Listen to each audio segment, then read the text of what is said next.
In today's video, I'm going to show you how to fix MySQL shutdown unexpectedly in XAMPP, step by step. First, all you need to do is to open directly onto your files. And now from here, go to do this PC and go on local disk.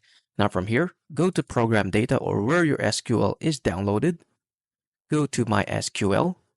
Go on MySQL Server 8.0. From there, click the data and copy directly onto this folder. Now after copying, go to the original data, select everything, unselect the enub redo and temp and also this system. Now all you need to do is to delete everything from here and click on continue and wait for it to be deleted.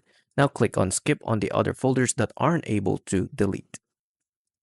Now after you delete it, go back to MySQL Server again and go back to backup.